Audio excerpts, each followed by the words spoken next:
Pues como decíamos anteriormente, las ideas de impeachment no parecen que estén debilitando el dólar americano, y hay que estar hoy muy atento más que a la agenda económica, a la agenda política, porque está diciendo Boris Johnson que no va a haber marcha atrás en el Brexit duro, y eso está afectando mucho a la libra, y por supuesto tenemos que estar pendientes de esos datos de nuevas ventas de viviendas en Estados Unidos, de los inventarios de petróleo a 5 años, y ver cómo va el tema de los repos de todas las operaciones de financiación de bancos con la Reserva Federal, que tuvieron problemas la semana pasada, y parece que al haber abierto esas ventanas de liquidez se están arreglando. Queremos analizar todo esto ya con nuestro compañero amigo Gonzalo Cañete de Soto, de Brújula de Mercados. Gonzalo, buenas tardes.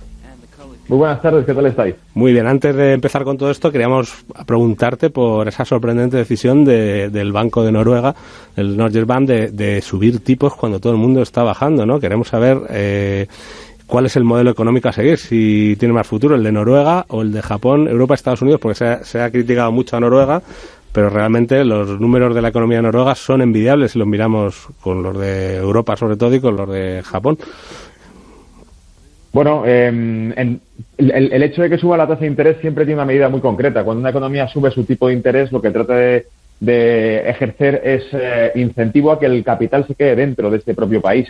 Y, de hecho, es una estrategia comercialmente buena por parte de un banco central que tenga estabilidad económica a nivel interno, porque lo que está generando es que en una época en la que todas las naciones, prácticamente, hablamos de las primeras potencias económicas del mundo sin excepción, Brasil incluida, la propia Rusia, China, Estados Unidos, toda Europa, están hablando, claro, de una bajada de tipos. Incluso en el canal, en Brújula de Mercado, comentamos un reporte visual que realizó Bloomberg, donde ponían cronológicamente dónde estarían las tasas de interés de aquí a 12 meses, ¿no? Entonces todas rebajaban. Bueno, pues comercialmente hablando, no sería mala idea que una economía que se lo pueda permitir, que esa es la clave, suba tasa de interés y sobre todo lo haga con un atractivo de generar incentivo a captar capital externo, que es yo creo que un poco por donde irían los tiros en el caso de Noruega.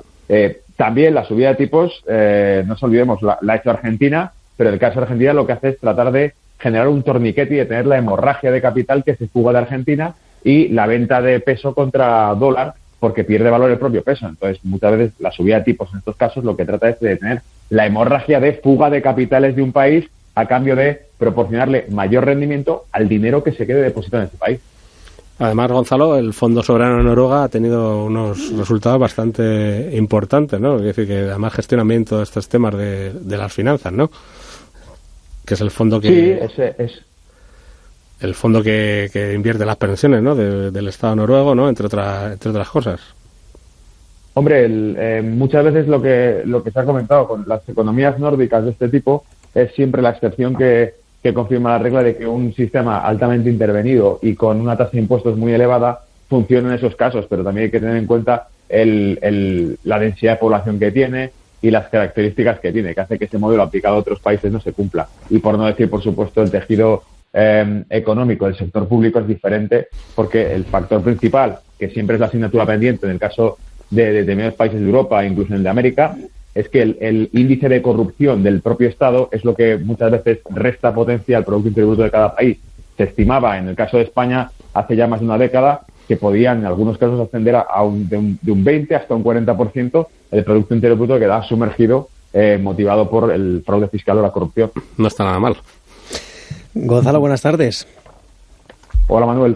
Desde el 1 de enero de 2009 hasta final de este segundo trimestre, el mercado de valores ha subido un sorprendente 164,9%.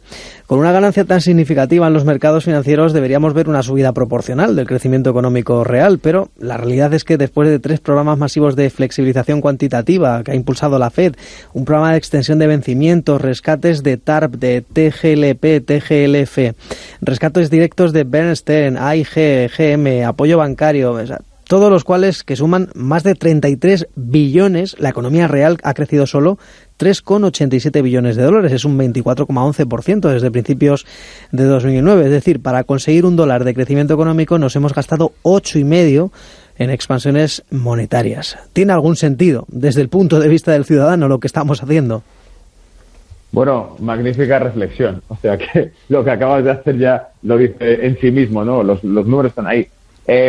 Pienso que lo que existe realmente tras toda esta vorágine de políticas monetarias desde el 2008 es, históricamente, se considera que que debería haber una mejora en lo que se refiere a la economía cuando se pone la tasa de interés muy baja. El dinero está barato, el dinero circula y, por lo tanto, se produce inversión, ya sea vía capital, ya sea creación de empleo. Pero eso no ha ocurrido. Y el mejor ejemplo, aparte de lo que estás poniendo, es que, en definitiva, la historia se resume en algo muy sencillo. La capitalización bursátil ha subido, mientras que el crecimiento económico no se ha producido. ¿Dónde han ido los billetes impresos durante todos estos años? Han ido a inversión, han ido a creación de empleo, han ido a inversión en capital, han generado algún tipo de crecimiento en la economía real o han ido a sostener un sistema financiero tocado de muerte desde la crisis algunos dicen que desde la crisis del LTCM, Long Term Capital Management, en el año 98 hasta ahora, pasando por las .com, el 11 de septiembre, el 2008, arrastramos un sector financiero que es insostenible y lo que hacemos es fabricar billetes para poder sostenerlo, que es al fin y al cabo donde ha ido todo ese dinero, a, como tú has dicho, rescates, sostenimiento al fin y al cabo del sector financiero a nivel global por miedo a que el peso que tiene el sector financiero sobre la economía global, cuando comparamos la capitalización bursátil de todos los activos en los mercados financieros contra el propio GDP, el propio Producto Interior Bruto de este planeta, nos damos cuenta que estamos sobreapalancados. Y la solución a eso sería, imprime billetes porque como esto pete, como la burbuja explote, el colapso que hace el sistema es morocotudo, ¿no? En alguna ocasión hemos hecho ese ejemplo que dicen que dijo el expresidente del Banco Central de Canadá, que esto era como el juego de las sillas y la música. No pasa nada mientras la música no se pare, pero nos han quitado sillas, somos 15 en la habitación y quedan 3-4 sillas, ¿no? Bueno, pues en este caso las sillas son las garantías colaterales de la deuda mundial impresa, ¿no? Generada a través de la oferta monetaria, y evidentemente la respuesta es que no existen colaterales para poder respaldar la caída del sector financiero. No existen los colaterales en el mundo real. No existe petróleo para poder respaldar los contratos o negocios de crudo en el mundo. Entonces falta el bien tangible que respalde los contratos negociados dentro de este sector financiero. Pues esta es una de las características de la New Deal Economy, esta que abraza nuestro presidente de gobierno, que ha ido a abrazar allí a Estados Unidos, a la ONU. Es claramente pues la expansión cuantitativa infinita, pero otra de ellas es la bajada de tipos de interés hasta llegar a intereses negativos. Dicen los expertos, que nos quedamos con ganas de preguntarte el otro día, Gonzalo, que las bajas tasas de interés, que tradicionalmente se han visto como positivas para el crecimiento económico, pues hay investigaciones recientes que sugieren que puede que no sea el caso, ¿no? Y que estas bajadas de tipos lo que pueden conducir es a un crecimiento mucho más lento y sobre todo aumentar la concentración de mercado en cuanto a sectores, empresas, ¿no? No sé si este argumento es correcto, pero si fuera correcto implicaría que reducir aún más las tasas de interés no va a salvar la economía global del estancamiento. ¿Cómo ves este nuevo punto de vista de algunos economistas? Y ya que estamos aquí en directo, que hacemos el programa en directo, quería preguntarte por una noticia que ha saltado ahora, que es esa decisión que ha anunciado el ministro ruso de Finanzas de poner intereses, de cobrar a los depósitos de divisas extranjeras, que a la gente que tenga depósitos en divisas extranjeras en Rusia, cobrarle pues una tasa. Bueno, vamos a comentar la última noticia primero. Lo que hace sencillamente es algo parecido a lo que hizo Erdogan cuando pidió a la gente que sacasen los dólares y que se deshiciesen de los dólares a los turcos, que comprasen la lira turca. En este caso, la divisa de depósito, por definición, y más en Rusia, ¿cuál es? El dólar. Si no es el rublo, es el dólar. Por lo tanto, lo que están haciendo es crear una tasa de interés que tenga que cobrar el que ahorre en dólares para que la gente se vea incentivada a deshacerse del dólar. Putin ya dijo hace bastante tiempo que el mundo tenía un problema muy grave al estar dolarizado, que el dólar generaba mucha incertidumbre en el mercado global y que tenderíamos a deshacernos del dólar. Así que lo que están haciendo es ejecutar eso. Con respecto a lo otro que dices, esa teoría, que lo que nos está hablando es básicamente la teoría que nos comentabas, está definiendo el escenario actual. Lo que están viendo es que la tasa de interés muy baja está generando alta concentración de capital en activos artificialmente inflados, que al fin y al cabo es para lo que ha ido la fábrica de billetes, se ha fabricado dinero para tapar los agujeros del sector financiero, como decíamos, y el resto de la economía global no ha respondido. Por eso, evidentemente, no ha generado un crecimiento económico. No es que sea una teoría, es un hecho contrastado que hemos observado ahora. Te voy a introducir un concepto que salió un artículo que hemos comentado esta semana en Brújula de Mercado, en YouTube. Interesante. Canibalismo monetario. Esa nueva. Canibalismo monetario. Entonces, esto era de un artículo en el que hablaban de que cuando constantemente se imprime oferta monetaria para mantener la máquina funcionando, para mantener el mercado en una especie de estado de suspensión continua y en máximos, ¿no? Lo que se genera es que si no hay crecimiento económico detrás que respalde esa oferta constante monetaria que se va incrementando a lo largo de los años, lo que ocurre es que la moneda cada vez va perdiendo más valor en sí misma.